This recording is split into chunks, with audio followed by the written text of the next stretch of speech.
L'enregistrement est en cours.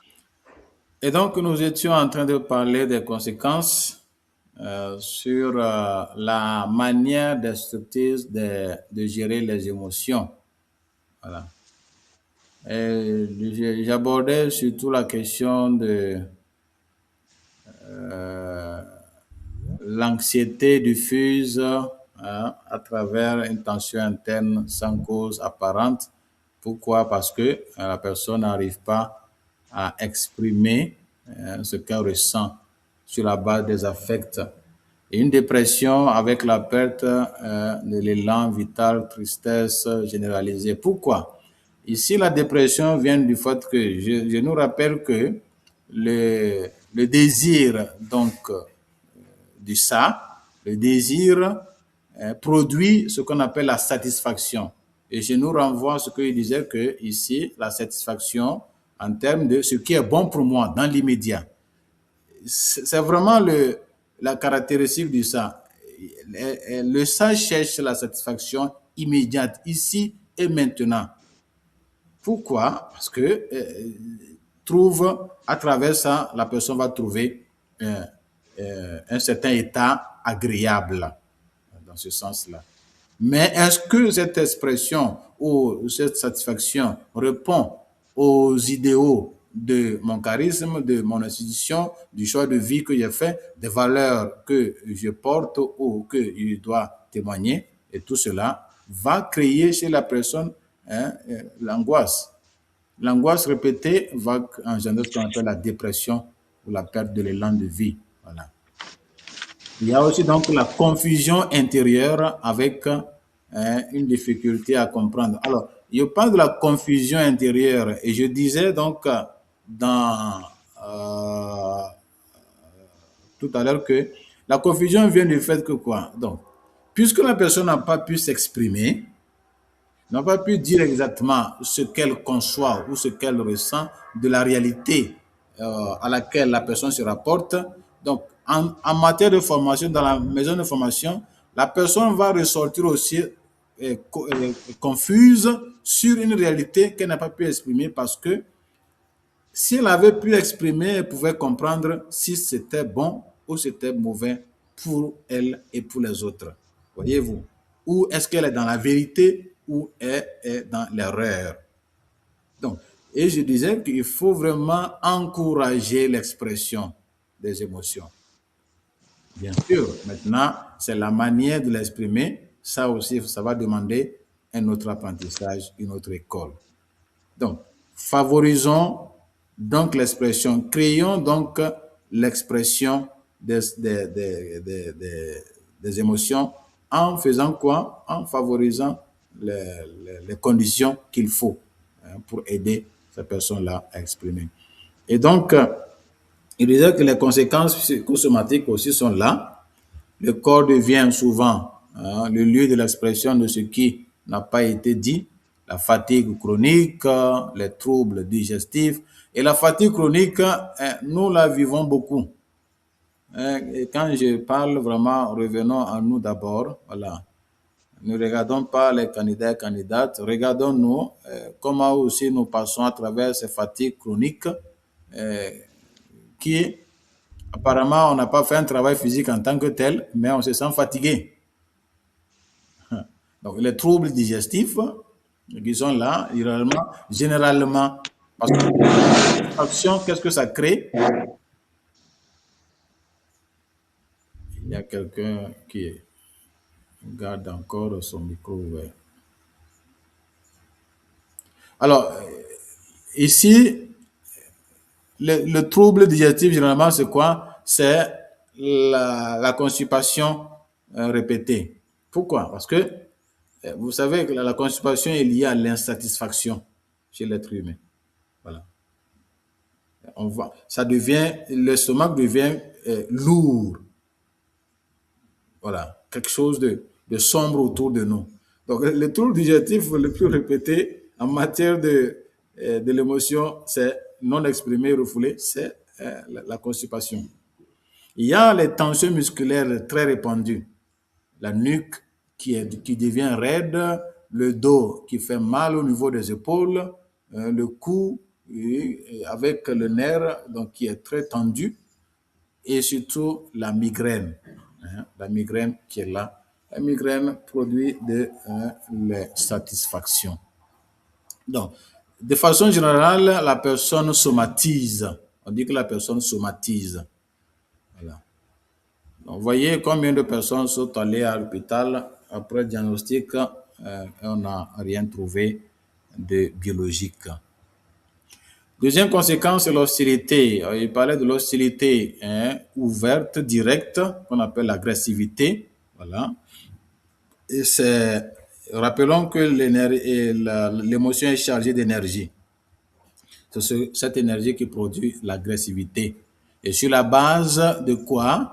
De mon insatisfaction avec la réalité en face, c'est-à-dire une personne, une situation. Voilà. Et l'autre hostilité, c'est l'hostilité déplacée. Voilà. N'étant pas capable d'exprimer ce que je ressentais, je dirige ma colère contre les autres. Et voyez bien, ça, je nous renvoie à nous-mêmes face aux candidats et candidates. Et parfois, nous sommes mécontents contre les candidats ou candidates pour rien. Peut-être qu'ils ne sont même pas à la base de ce que nous traversons personnellement. Et ça, ce qu'on appelle le transfert, la projection sur les autres. Voyez-vous. Et parfois, on parle à la demande d'une candidate ou d'un candidat, nous répondons avec beaucoup d'agressivité et sur la base d'une insatisfaction personnelle que nous chargeons. Voyez-vous. Donc, il y a un lien entre ces hostilités-là directes, déplacées et puis diffuses. Diffuses pourquoi? On voit une attitude négative généralisée. La personne accumule des insatisfactions continuellement. Voyez-vous. Voilà. Et cela va devenir, la personne devient mécontente généralement. Tout autour de la personne n'est pas quelque chose de présentable ou quelque chose d'agréable. Pourquoi? Parce que le fait qu'on a accumulé assez d'émotions qu'on devait exprimer, qu'on n'a pas pu, dû aux structures, dû aux règles, dû aux normes qui n'ont pas favorisé cette ouverture, va donner une perception négative chez la personne de la vie en général. Voyez-vous. Quelle est cette vie où on ne peut rien faire, on ne peut pas faire telle chose, on ne peut pas bouger, on ne peut pas s'exprimer? Alors, on regarde la vie de façon générale très négative. Tout autour de nous, tout est négatif. On voit donc la vie avec les lunettes noires, en ce sens-là. Alors, nous abordons maintenant alors la manière positive pour pouvoir alors gérer les émotions. Les manières constructives à gérer les émotions. Et la première manière, c'est la communication, qui est le moyen vraiment de l'expression de nos émotions. Mais c'est la manière de communiquer. Ici, on parle de la bonne communication, qui a été élaborée et systématisée par Marshall Rosenberg, qu'on appelle la communication non violente. Communication non violente, qui passe par la manière de formuler les choses. Je ne sais pas pourquoi, cela me pousse au discernement. Est-ce que vous voyez? Je ne sais pas, donc je cherche à comprendre la situation.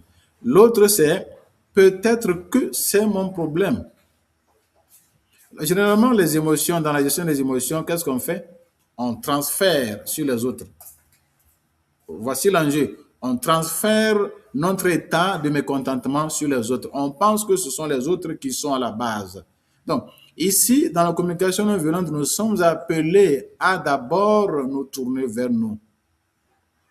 Voilà. Peut-être que c'est mon problème. Pourquoi je ne peux pas regarder vers moi avant tout, avant de me tourner vers les autres? Et dans ce sens-là, on grandit dans la maturité, la responsabilité personnelle.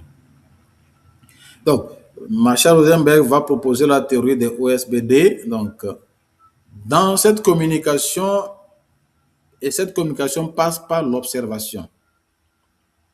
Voilà. Qu'est-ce que c'est que l'observation ici? Qu'est-ce que j'ai vu? Qu'est-ce que j'ai senti? Qu'est-ce que j'ai touché? Qu'est-ce que j'ai goûté? L'observation va mettre en jeu nos cinq sens et notre intuition sur la réalité en face, avant tout. Qu'est-ce que j'ai vu? C'est quand, où et comment ça s'est passé. Donc, c'est une observation objective, véritablement, l'objectivité de ce que j'ai vu, situé dans le temps et l'espace. Et cela, ce que j'ai observé justement a engendré en moi une émotion qui, cette émotion, si elle est répétée, si elle a été répétée plusieurs fois, va devenir un sentiment face à la réalité que j'ai observée. Alors, ce sentiment va engendrer chez moi, vous savez, quand nous sommes en émotion, cela déjà dit un besoin derrière qui est là. Ce besoin qui est satisfait ou qui n'est pas satisfait. Vous voyez? Donc, maintenant, dans ce sens, qu'est-ce qu'il faut? Alors, si je veux exprimer mon besoin, il faut le formuler. Et là, Marcel Zuckerberg va dire la bonne formulation claire et nette et non pas un ordre à donner. Ça veut dire que la demande va attendre une réponse. Mais si j'attends une réponse faussement positive, cela va continuer alors à enflammer mon émotion dans la mesure où, si la réponse devient négative, ou enflammer mon émotion en termes de positivité si la réponse est positive. Vous voyez? Et donc, cette théorie de OSBD va m'aider dans le discernement de pouvoir savoir comment exprimer ce que je ressens intérieurement. Donc, l'autre manière, c'est le canal de sublimation. Comment sublimer nos émotions, l'énergie plutôt émotionnelle. Donc, transformer l'énergie émotionnelle en action positive. Donc, ici, nous rentrons maintenant dans une dimension vraiment interne de l'individu. La prière est le moment qui permet à l'homme de s'apaiser. Voilà. Quand vous êtes en situation de colère, vous êtes en situation de peur, alors qu'est-ce qu'il faut faire? Vous vous tournez vers la prière, qui est l'un des moyens. On n'a pas dit que c'est le moyen exclusif. Non. Dans la dimension spirituelle, la prière va aider la personne à faire face à l'émotion. C'est-à-dire, puisque je présente cela dans la prière, ça signifie d'abord que je suis conscient de ce que je vis comme émotion. Je connais le nom de l'émotion. Je connais son état énergique. Voyez-vous. Donc, dans la prière, je vais offrir cela à Dieu.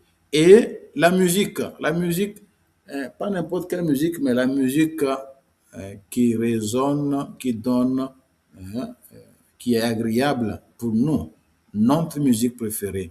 Ça permet de nous adoucir. Il y a une expression populaire, le dicton, la musique adoucit les mœurs. Et c'est vrai. Voilà.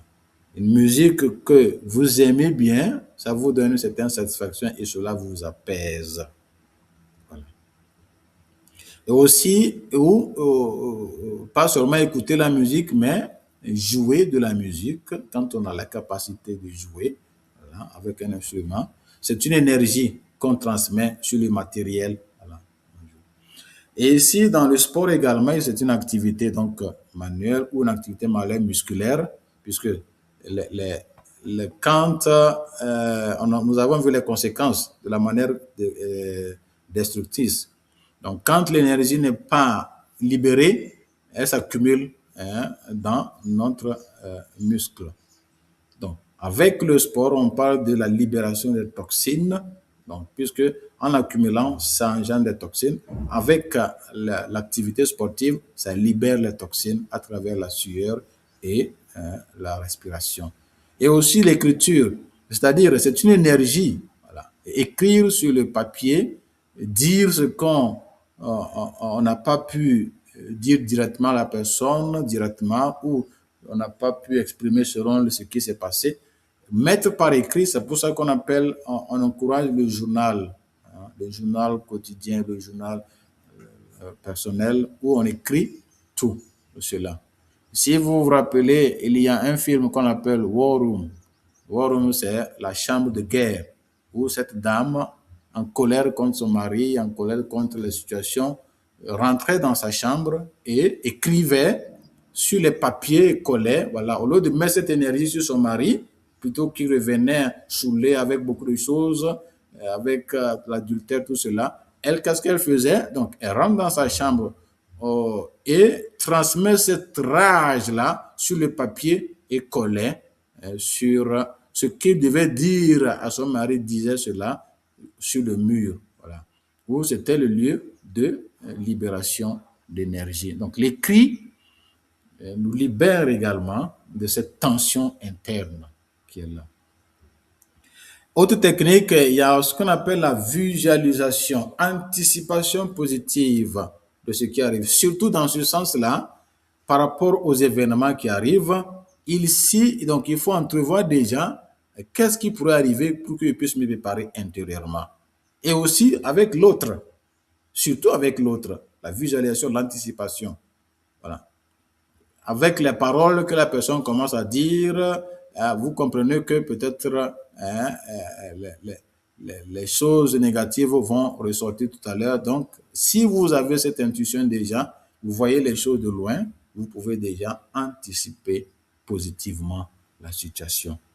Il y a ce qu'on appelle le self-talk, donc l'auto-instruction, qui n'est pas ici à comparer avec qu'on appelle la rumination intellectuelle. Non, la rumination intellectuelle est très négative.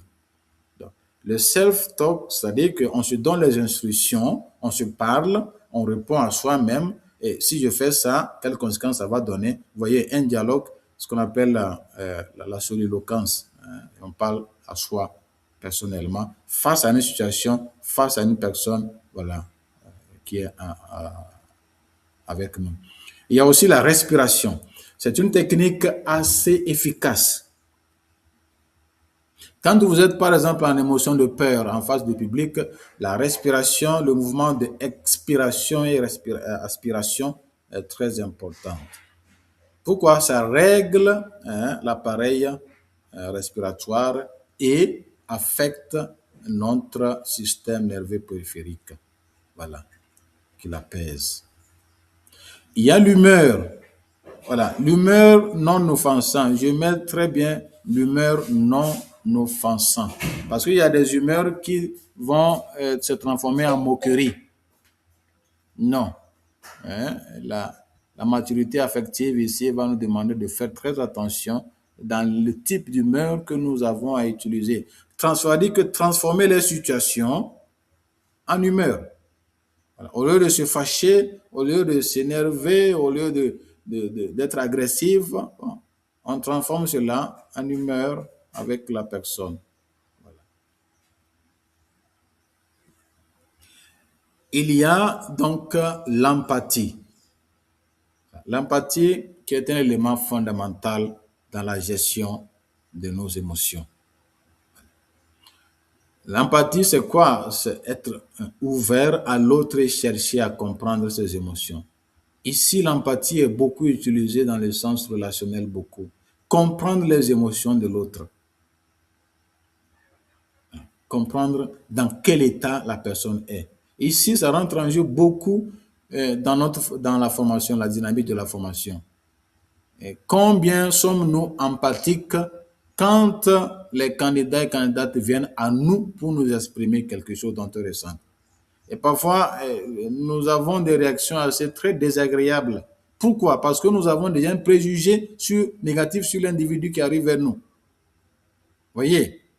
Et on reçoit mal la personne, on répond très mal à la personne, et donc ça n'encourage pas la personne à exprimer vraiment ce qu'elle ressent. L'affect qui s'est passé face à une situation que la personne veut exposer. Donc, l'empathie va demander de créer vraiment une condition favorable d'écoute inconditionnée dont parle Carl Rogers.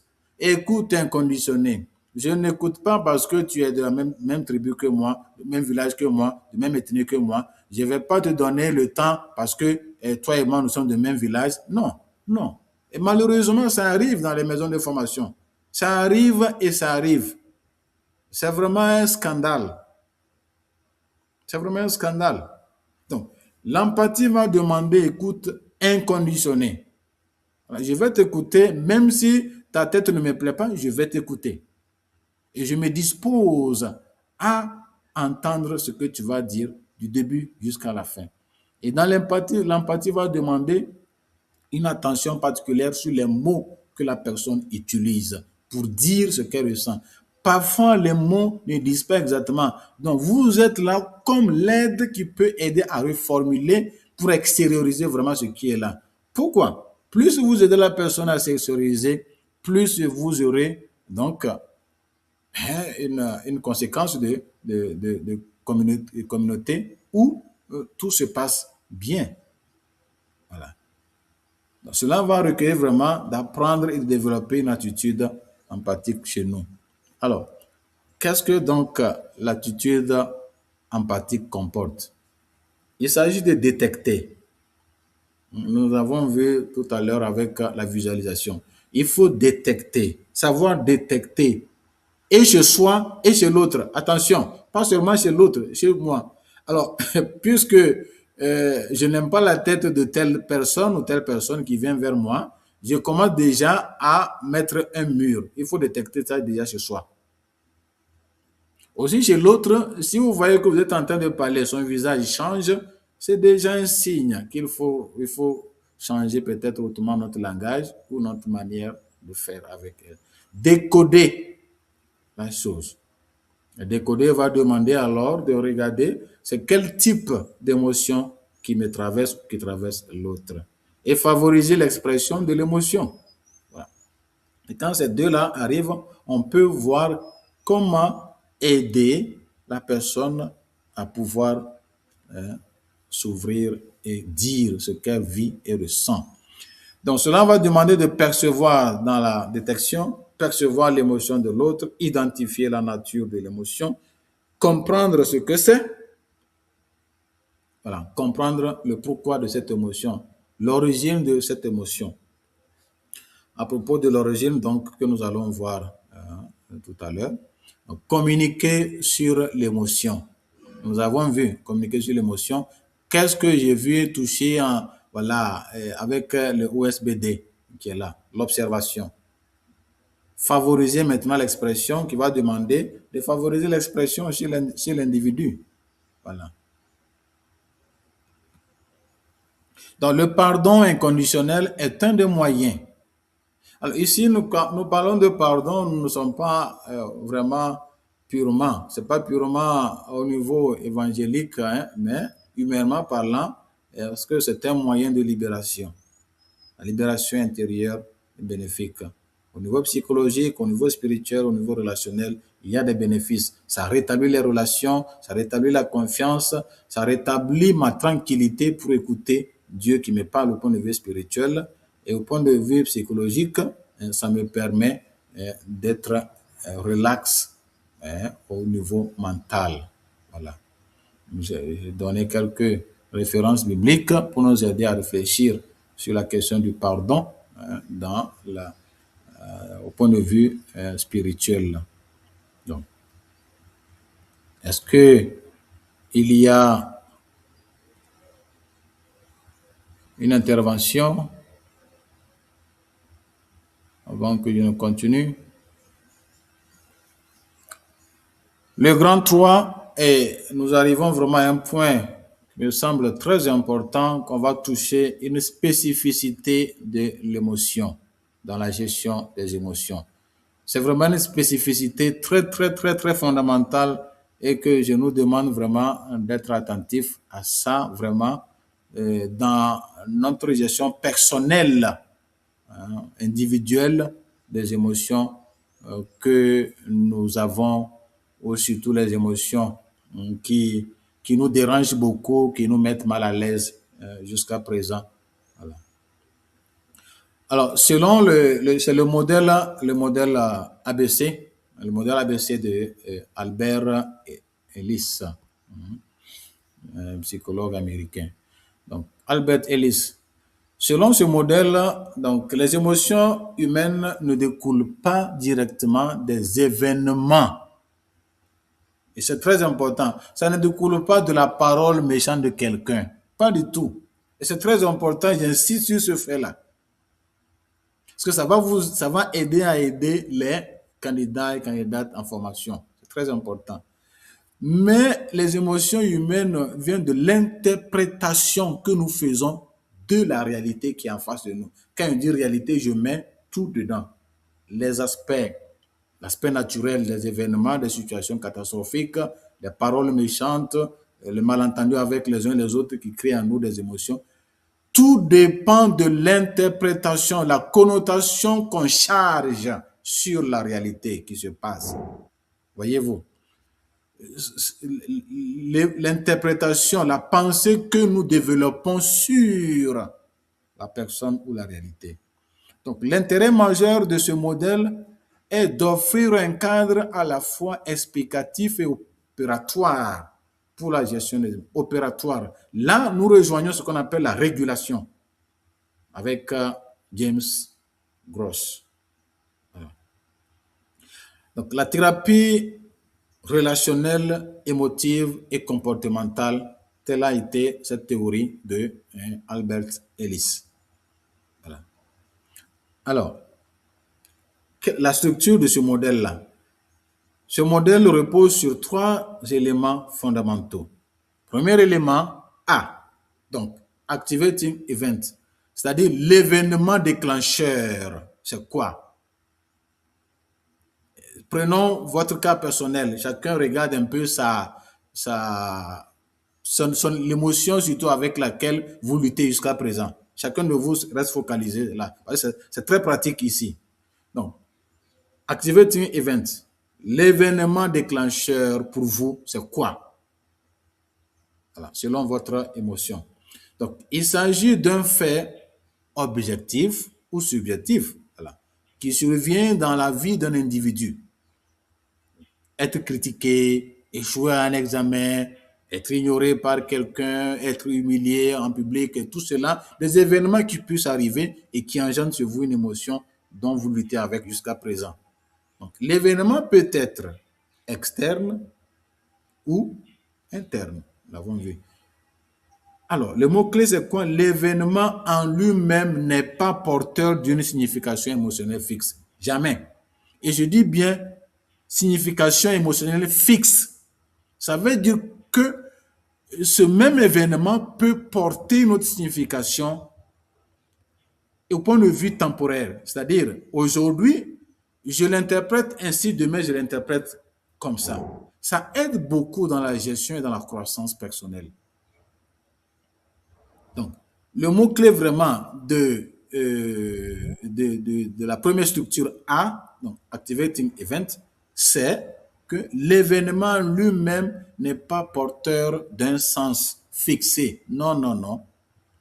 Alors, c'est là, notamment, nous abordons le deuxième point fondamental, B, belief, c'est-à-dire les croyances. Quand une personne est devant moi, quand une personne parle devant moi, quand un événement se passe devant moi, quelle est la croyance que j'attribue à cet événement, à cette personne? Quelle est l'idée que je développe? Quelle est la perception que je vois dans cette personne ou dans cette situation? Quel est le sens que j'accorde à cette réalité? C'est là vient l'émotion. Parce que si je dis que c'est agréable, je trouve un aspect positif là, je deviens satisfait et j'ai une émotion agréable. Est-ce que vous voyez? Mais si je donne une connotation négative, je reçois en réponse la conséquence d'un état désagréable. Très, très fondamental. Donc, ce sont les interprétations, les pensées, les jugements que la personne développe face à l'événement qui engendrent cela. Vous voyez? Donc, Albert Ellis nous aide beaucoup. Alors, il va distinguer 2 types de croyances. Donc, la croyance rationnelle, qui sont souples. La croyance rationnelle, c'est-à-dire au point de vue intellectuel, understanding, vous vous rappelez avec les 4 niveaux de discernement avec Bernard Lonergan. Si vous vous rappelez très bien, c'est très important. Vous voyez que tous ces éléments rentrent en jeu dans la gestion aujourd'hui avec ce module-là. Donc, la croyance rationnelle est souple, réaliste et logique. Elle favorise l'adaptation. On peut s'adapter. Voilà. J'aurais préféré réussir, mais ce n'est pas catastrophique. Vous voyez, je raisonne sur la question de l'échec maintenant. Je raisonne ici. Je ne deviens pas amer absolument parce que j'ai échoué. Non. C'était mon désir, mais il s'est fait que j'ai échoué, mais ce n'est pas la fin du monde. Ça veut dire que ce n'est pas catastrophique. Je vais me préparer prochainement à pouvoir réussir. Ça ne vaut pas la peine de me mettre dans un état morose, dans un état de tristesse continuelle. Voilà. Donc, la croyance rationnelle et la croyance ici irrationnelle qui est rigide. Telle personne est comme ça, telle personne est comme ça, elle ne va pas changer. Ça, c'est vraiment une croyance irrationnelle. Vraiment irrationnelle. Absolutiste. C'est toujours lui. La question, c'est, voilà, je dois, il faut. Celle-là, elle ne va jamais changer. Je savais que c'était toi. Vous voyez des expressions pareilles. Je savais que c'était toi. Toi, tu ne vas jamais changer. Tu ne vas jamais changer. Alors, c'est mieux alors de dire à la personne de rentrer chez elle. Voyez-vous. Dans les formulations absolues et qui rendent notre vie très, très difficile. Nous devenons comme des prisonniers, prisonnières dans cette conception que nous avons. C'est ce qu'on appelle une croyance irrationnelle. Voilà. Donc, maintenant, la troisième structure de la théorie ABC, c'est les conséquences. Donc, les conséquences émotionnelles qu'engendre une croyance rationnelle et une croyance irrationnelle. Est-ce que vous voyez? Donc, c'est vraiment les conséquences ici, au niveau du comportement de l'individu. Donc, le comportement chargé d'une énergie, vous vous rappelez que nous avons dit que l'énergie en lui-même seulement n'explique pas le comportement. Il y a aussi que l'émotion comporte une énergie. Maintenant, nous voulons savoir d'où vient cette émotion-là. Maintenant, nous voyons que ce sont nos croyances. Ce sont les sens que nous accordons aux réalités, aux choses. Donc, si nous voulons nous convertir, nous changeons notre croyance sur la chose. Nous changeons le contenu significatif que nous avons accordé à la réalité. Donc, il s'agit des réactions émotionnelles et comportements qui résultent des croyances. Une émotion saine, donc une tristesse, ça vient, c'est normal. Déception, regret, voilà. Une émotion perturbée, c'est une anxiété, dépression, colère excessive, honte. Ça vient d'une croyance irrationnelle. Voilà. Une croyance rationnelle, je suis triste, oui, parce que cette situation-là, quelqu'un est décédé, oui, mais après, je ne demeure pas là. Je me rappelle que le décès est une chose naturelle, que ça vient. Vous voyez, la mort fait partie. Donc, je raisonne, j'ai une croyance sur la mort. Voilà, donc ça va passer. La déception, je m'attendais à ceci, ok, aujourd'hui ça ne s'est pas passé, mais demain, donc je passe sur la déception. Je regrette, bien sûr, parce que j'aurais voulu que ça soit ainsi, mais ça ne s'est pas passé. Prochainement, ça va passer. Mais une émotion perturbée est le fruit d'une croyance irrationnelle. L'anxiété continuelle, la dépression, la colère excessive, la honte continuelle, le sentiment de culpabilité qui s'enracine chez l'individu viennent parfois donc de la croyance irrationnelle. Et c'est très important, vraiment, cette théorie. Alors, la thèse centrale du modèle ABC, c'est quoi? C'est une révolution cognitive. Une révolution, c'est changer ma manière de penser, changer ma manière de concevoir. Vous voyez? Changer ma manière du sens que j'ai donné à la chose et qui est en train de m'influencer jusqu'à présent. Voyez.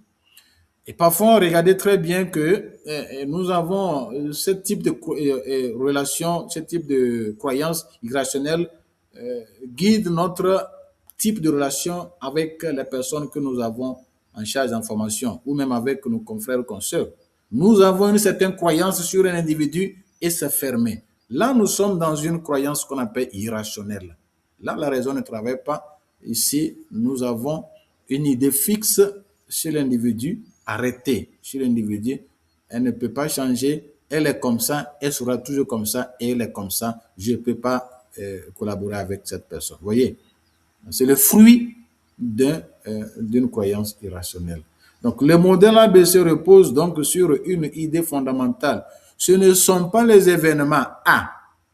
Vous avez vu, activating event, qui causent directement les émotions C, donc le comportement, mais les croyances B qui causent le comportement. Voilà.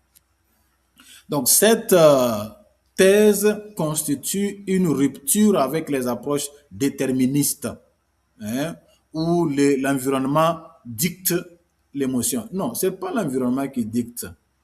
C'est le sens que j'accorde, je mets dans l'événement qui engendre chez moi ce type d'émotion, agréable ou désagréable.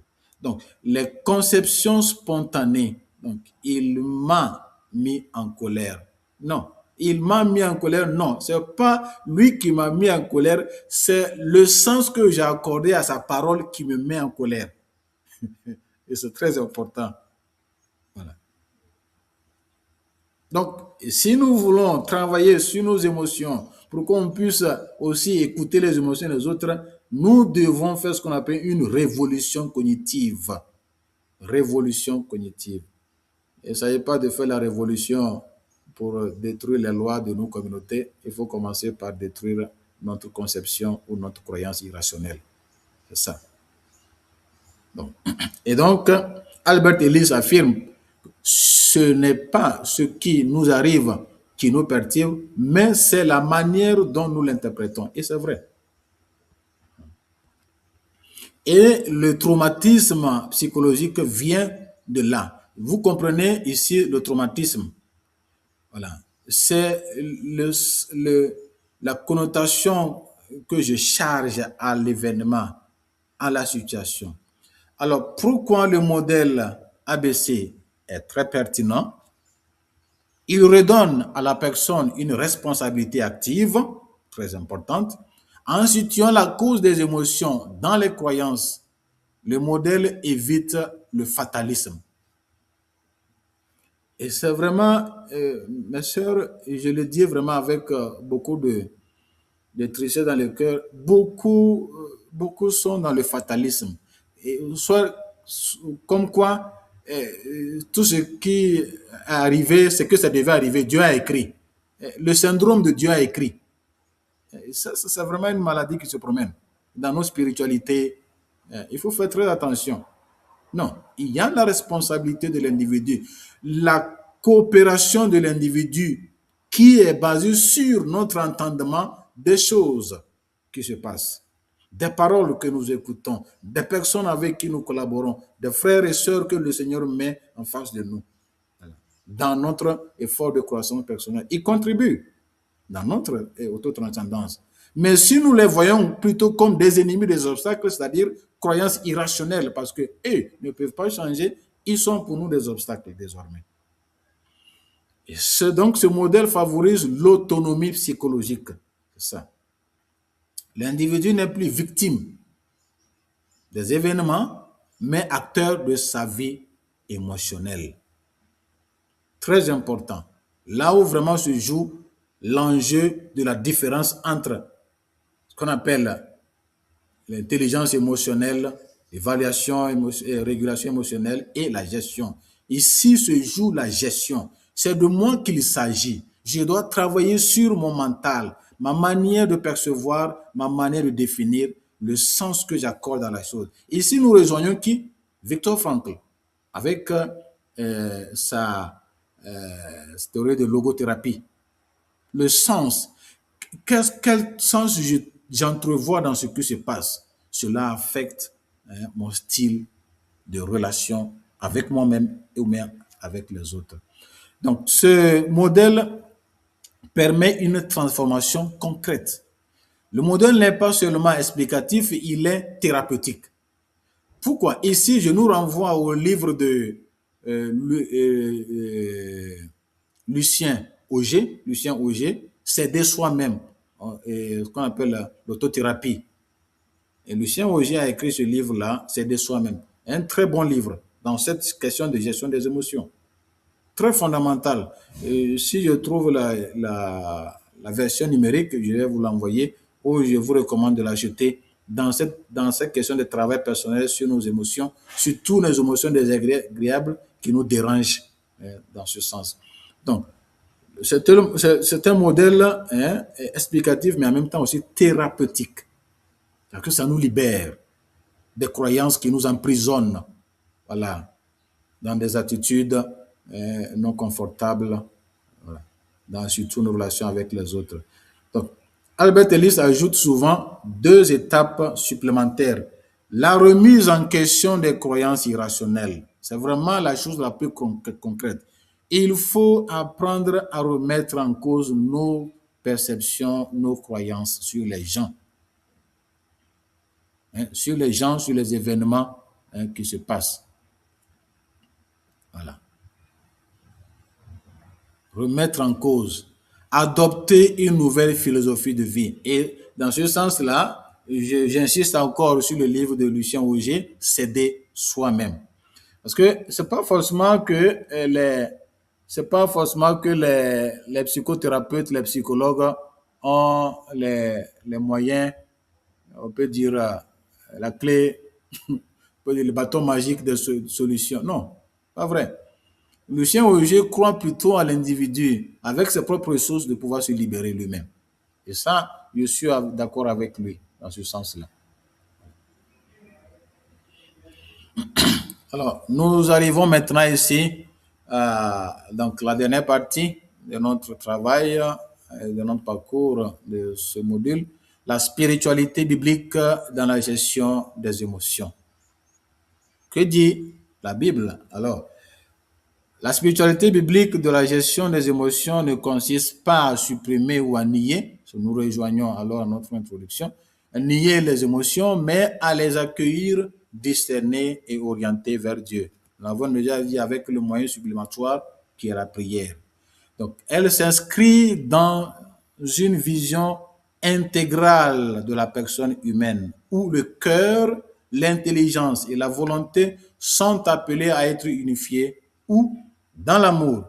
Donc, la question c'est, si nous sommes tentés, si nous sommes motivés par donc cet amour pour nous-mêmes, nous pourrons alors aussi utiliser cette même énergie d'amour pour pouvoir gérer l'émotion de nos frères et sœurs. Donc, dans la vision biblique, les émotions font partie de la nature humaine. La Bible reconnaît les émotions comme quelque chose de naturel, créé par Dieu. C'est Dieu, ça fait partie de notre être. Voilà.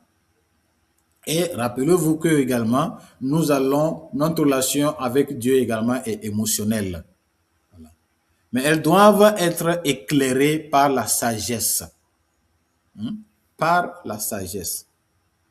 La sagesse ici, c'est vraiment la capacité de la gestion, pas uniquement intellectuelle, mais de la gestion du passage du processus de régulation à la gestion dans la conversion de nos croyances.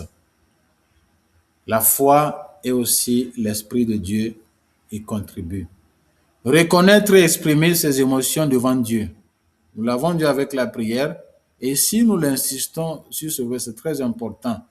Et pour moi, l'exemple et le modèle, ou pour moi, le lieu pour vous de vous exercer, c'est d'apprendre à lire les psaumes.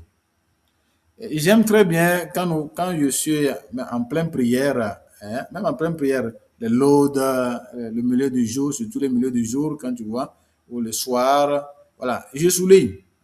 Moi, je souligne, je mets en exergue les expressions émotionnelles dans mon bréviaire. Voilà. Ça me permet après de m'arrêter et de pouvoir revoir ce mot-là, comment la personne vivait devant le Seigneur et en quoi moi aujourd'hui, je peux aussi imiter cette manière-là d'exprimer mon état émotionnel devant le Seigneur et comment pouvoir m'en libérer si c'est une émotion désagréable. Non. La Bible reconnaît et nous encourage. Ici, je donne une gamme de psaumes où on voit le type d'émotions, les joies, la tristesse, le désastre, la détresse, la peur, l'angoisse, la colère, l'indignation, la culpabilité, le repentir, l'espérance, la confiance, l'adoration, le sentiment d'être abandonné, tout cela. Voilà. Et Pierre, dans la lettre, la première lettre de Saint Pierre va dire, déchargez-vous sur lui de tous vos soucis, car lui prend soin de vous. Oui. Ça, c'est la partie, la dimension spirituelle dans la gestion des émotions. Dieu a sa part de travail à faire.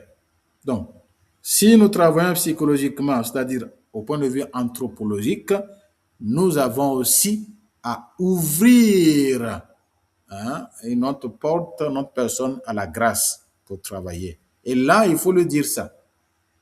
Voilà. Je vais vers lui pour lui dire. Et ça se passe dans un dialogue de confiance avec Dieu.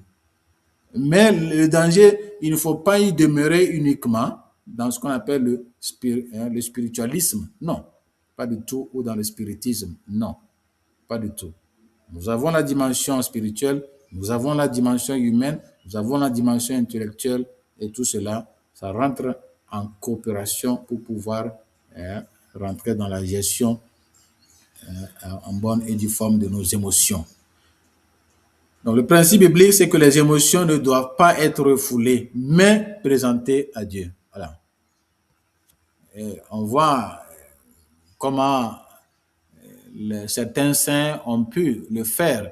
Au lieu de développer leur colère contre leurs consoeurs ou leurs confrères dans les communautés, ils vont offrir cela à Jésus sur la croix, qui justement a su gérer ses émotions, a crié vers le Père en lui disant, Père, pourquoi m'as-tu abandonné? Voilà. Entre tes mains, je remets mon esprit. Pardonne-leur car ils ne savent pas ce qu'ils font. Tout cela, ça rentre en jeu. Nous voyons, il y a une sainte, la sainte Marguerite Alacoque, qui a traversé des situations très difficiles avec ses consoeurs, mais qui mettait tout cela dans la souffrance de Jésus-Christ. Voilà. Ne pas se laisser dominer par les émotions, c'est ça. C'est là où se joue maintenant notre dimension spirituelle. Voilà. Donc, on voit l'histoire de Caïn, n'est-ce pas? Le péché est couché à ta porte, c'est-à-dire, je connais mon péché, je connais ma colère, je connais mon agressivité, je sais. Voilà. Mais toi, domine sur lui. C'est-à-dire, reconnais-le, discerne et fais le bon choix en ce moment-là. La prise de conscience. Et ça, ce que Daniel Goleman et beaucoup d'autres auteurs qui ont travaillé sur l'émotion, la gestion des émotions vont inviter. Toujours, c'est la conscience de soi. La conscience de soi est la première étape de ce travail-là. L'émotion doit être éclairée par la conscience morale. Vous vous rappelez, les valeurs morales et notre relation à Dieu, c'est-à-dire les valeurs spirituelles. Il ne faut pas oublier ça, c'était donc, je pense, au niveau du deuxième module là, que nous avons vu. Transformer les émotions désagréables. Nous l'avons déjà bien dit avec la conversion de nos croyances. La Bible montre que les émotions blessées peuvent être transformées en pardon et réconciliation. Jésus l'a dit, Joseph. L'exemple typique dans l'Ancien Testament, c'est vraiment Joseph. On montre la violence beaucoup dans la Bible, surtout dans l'Ancien Testament, mais Joseph, l'épisode de Joseph est un extraordinaire. épisode pour nous dans la gestion de nos émotions. Voilà. Vous voyez, donc, la foi permet alors de transformer la blessure en sens et en pardon. Vous voyez, le sens que j'accorde à la chose, très important. Voilà. Et même en termes d'émotions désagréables, en quoi cette émotion désagréable est en train de me dire quelque chose de plus grand sur moi dans la perspective à venir. Voilà, voyez-vous. Donc, en termes de conclusion, nous disons que il apparaît clairement que la gestion des émotions ne consiste pas à les éliminer, mais à les reconnaître, les comprendre, les assumer. Assumer en termes de responsabilité, c'est très important, et à les orienter. Donc, lorsqu'elles ne sont pas intégrées, les émotions peuvent conduire à des comportements destructeurs. Chacun fait référence à lui. En revanche, si elles sont accueillies et canalisées, elles deviennent une source d'énergie constructive, favorisant la bonne communication, l'empathie, le pardon et la croissance personnelle. Donc, des outils concrets comme la communication non violente, la sublimation, la reformulation positive des situations que nous traversons, l'approche cognitive du type ABC de Albert Ellis montre que le travail sur les pensées et les attitudes est essentiel pour transformer les émotions en force de vie. Donc, nous avons le choix de les transformer en force de vie ou en force de mort, de destruction. Cela relève de notre liberté et de notre responsabilité, et surtout des valeurs qui nous conduisent. De même, des attitudes spirituelles telles que le pardon, l'empathie apparaissent comme donc des chemins de libération intérieure et de guérison relationnelle. En définitive, donc, la véritable maturité émotionnelle réside dans la capacité à passer de la réactivité à la proactivité, à la suite, bien sûr, d'un discernement et d'une révolution cognitive que nous propose la théorie ABC de Albert Ellis, en laissant les valeurs guider les décisions plutôt que les impulsions immédiates qui ont leur source dans quelle structure? Le ça de Freud. Ce chemin d'intégration permet non seulement une meilleure harmonie personnelle, c'est-à-dire en tant qu'individu, cela me permet de m'unifier moi-même et non pas de me séparer de moi-même. Ce qu'on appelle la dissociation interne personnelle, c'est quand on fuit les émotions, on a peur de faire face aux émotions. Et là, on tombe dans ce qu'on appelle la dissociation personnelle. Voilà. Mais aussi, une qualité relationnelle profonde comme intérêt. Ainsi, gérer ses émotions devient un acte de liberté intérieure et un moyen concret de vivre l'auto-transcendance au service de soi même, des autres et de la vocation à laquelle chacun de nous est appelé. Voici donc la fin de notre module. Le travail personnel est donné ici. Quelle émotion négative ai-je récemment peut-être exprimée? Comment l'ai-je gérée? Ai-je tendance à refouler, à exprimer ou à transformer mes émotions? Quelles sont mes croyances irrationnelles dominantes? Comment puis-je pratiquer le recadrage dans une situation actuelle dans laquelle je suis? Le recadrage, je ne parle pas de la révolution cognitive de Albert Ellis. Quelle place le pardon occupe-t-il dans ma vie émotionnelle, surtout dans ma dimension relationnelle avec les autres? Comment puis-je améliorer ma communication émotionnelle dans la communauté où je suis aujourd'hui? Alors, voici la fin de notre parcours.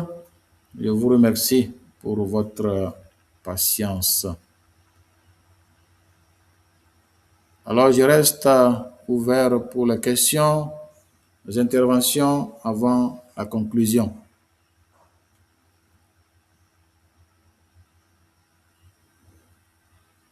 Vous êtes là? Oui, Père, Oui, on est nous là. sommes là. Merci beaucoup, mon. Merci. Merci, on était tellement accrochés. On ne sait pas quoi dire maintenant. Il faut laisser. Il faut dire les affects que vous ressentiez.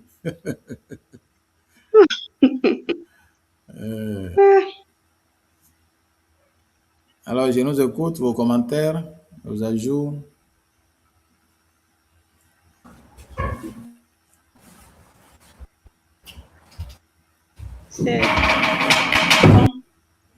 C'est tellement profond. C'est la réalité, c'est notre réalité. Et ça provoque en tout cas la conversion. Ça provoque la conversion. C'est ça notre but. C'est ça. C'est la vérité en tout cas. C'est la réalité.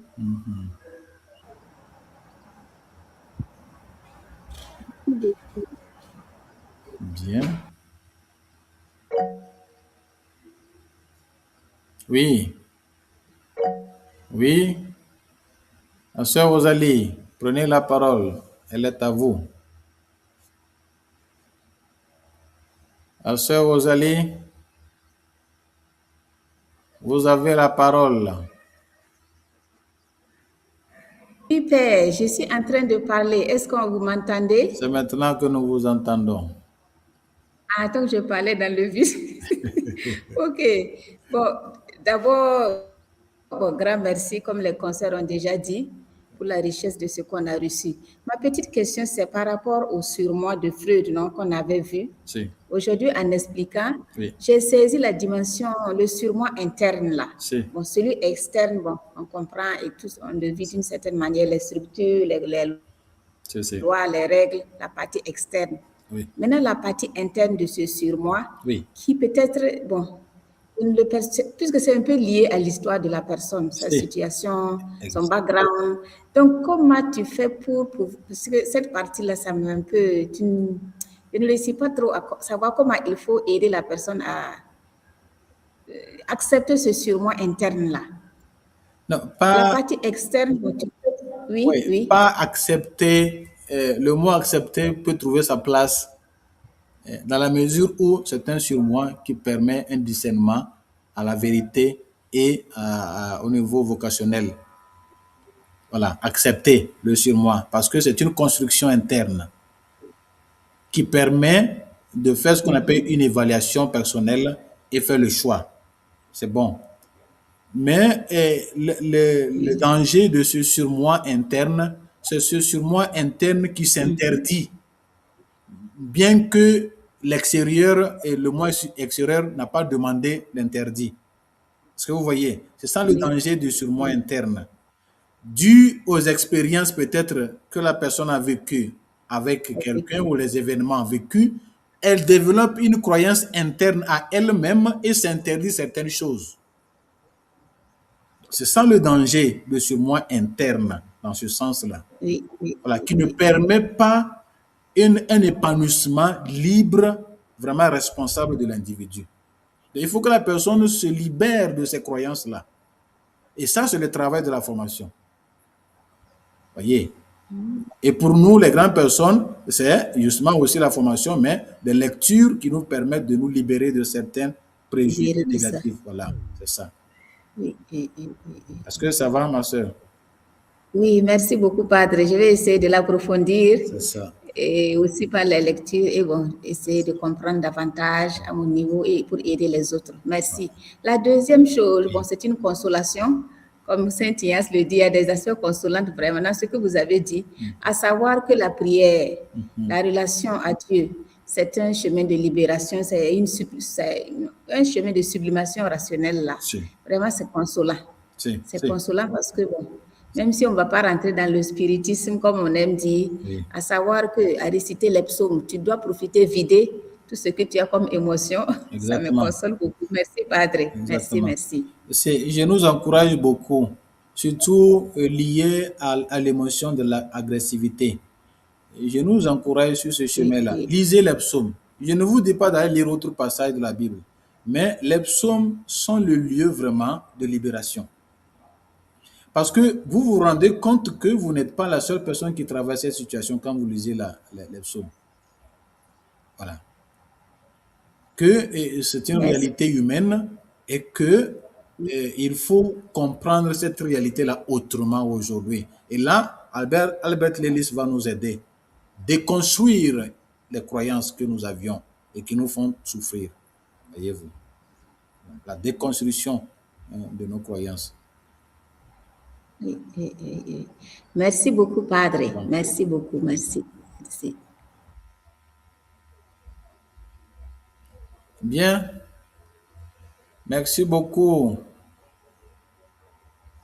mes sœurs, pour votre patience, votre contribution, votre collaboration. Alors, je nous donne rendez-vous pour mercredi prochain, s'il plaît à Dieu, avec pour module la maturité affective, fondement de la transcendance de soi. Donc, nous allons commencer à toucher la question de l'affectivité, voilà, qui est un sujet très grand dans la maison de formation. Affectivité, problème de l'affectivité. C'est devenu une chanson. Voilà. Merci beaucoup, mon frère. Ok. Il y a la sœur Goretti qui voulait parler. La sœur Maria. Oui, bonjour mon père. Bonjour ma sœur. Allô, bonjour mon père. Bonjour ma sœur. Merci beaucoup pour ces éclairages-là. Merci. C'est vraiment que ça m'aide beaucoup à gérer moi-même mes émotions d'abord. C'est ça. Surtout quand vous parlez de, par exemple, la personne vient te voir, tu as déjà des préjugés, déjà tu n'accueilles pas bien la personne. Bon, il y a beaucoup d'éléments où je me retrouve dedans et je vous dis merci beaucoup pour cela. Merci vraiment. Merci beaucoup pour la réception. Tristesse. Ça. Bon, la personne va te dire que dire de quoi il souffre, mais après la personne demeure dans une tristesse. C'est. Qui peut prendre qui peut durer. C'est. Ou bien la personne même ne sait pas de quoi je souffre et puis la tristesse dure. Comment faire pour aider cette personne-là? Alors, c'est dans ce sens-là qu'il faut voir. Je vous conseille, je vous suggère, dans ce sens plutôt, de demander plutôt à la personne à voir est-ce qu'elle a accumulé assez d'insatisfaction. Quelles sont les grandes insatisfactions qu'elle a dû subir jusqu'à aujourd'hui? Ça pourrait être la porte de libération pour l'individu. Ces insatisfactions-là, il ne s'agit pas seulement de les lister, mais de trouver quelle connotation la personne avait donnée. Excusez mon père, ça se coupait donc je ne vous entendais pas. Ah, ok. Je disais que dans ce sens, je vous suggère de travailler avec la personne à lister les types d'insatisfaction qu'elle a pu accumuler jusqu'à maintenant. Et à partir de là, pas seulement lister les insatisfactions, mais demander à la personne quel type de sens la personne avait accordé à ces insatisfactions. À partir de là, vous pouvez réinterpréter ces insatisfactions, dites insatisfactions, qui pourraient être peut-être une manière de réorienter la personne dans sa vie. Donc, généralement, ça revient de là, des insatisfactions accumulées. Ou bien ce qu'on appelle, les anglophones parlent de unfinished business, des choses qui n'ont pas trouvé une fin. Vous voyez, ils sont restés la personne est restée certainement à sa soif sur certaines réalités qui n'ont pas pu satisfaire. Donc, tout cela va engendrer un état de tristesse chez l'individu. Donc, si vous faites un examen à ce niveau, vous pourrez trouver une porte de sortie. Ça peut aller? Sœur Maria. Est-ce qu'elle est là? Oui, ça peut Ok. Seulement à certains moments, ça se coupe, mais j'ai compris l'idée, quoi. Voilà. Donc, je disais qu'il Merci. faut faire vraiment un examen sur les Maintenant, je insatisfactions. voulais... Voilà. Oui, oui. Ok. Il y avait la sœur Kaboré qui voulait parler. J'ai vu la sœur Kaboré. Excusez-moi, mon père, je n'ai pas fini aussi. Ah, ok, d'accord. Excusez-moi. Oui, je vous reviens. Oui. Oui, je voulais demander Oui. par rapport aux enregistrements que vous nous envoyez là, Oui. est-ce qu'il y a pas une possibilité qu'on peut télécharger? Et puis même si on est hors connexion, on pourra écouter parce que à chaque fois, il faut la connexion. Et souvent, bon, tu peux être à un déplacement, et tu as un petit bout de temps, tu veux écouter, mais la connexion fait défaut. Souvent, comme nous avons les Wi-Fi en communauté. Uh-huh. Oui, vous pouvez télécharger en principe. En principe, c'est téléchargeable. Moi, j'ai cherché, mais je sais pas. Ok, je vais vous parler en inbox après, vous montrer comment il faut faire. Ok, Avec YouTube, c'est ok, très merci facile. beaucoup. C'est très facile à télécharger. Ok, merci beaucoup. Je vous en prie. C'est la sœur Christine Kabouré.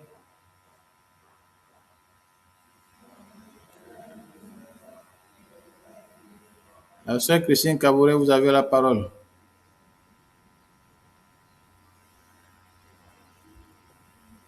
Bon, apparemment, elle n'est pas là. D'accord, je vous remercie, ma sœur, pour votre patience. Donc, que Dieu nous garde. Oui, la sœur Blandine. Oui, mon père, c'est pour dire que je suis aussi intéressée par le téléchargement là, Ok, de la vidéo. d'accord. Et donc, je vais faire peut-être un canevas et envoyer ça Ok. sur la plateforme, comme ça tout le monde pourrait, pour ceux qui ont aussi la difficulté à télécharger. Ok, merci beaucoup, mon père. Oui. La sœur Reine est là.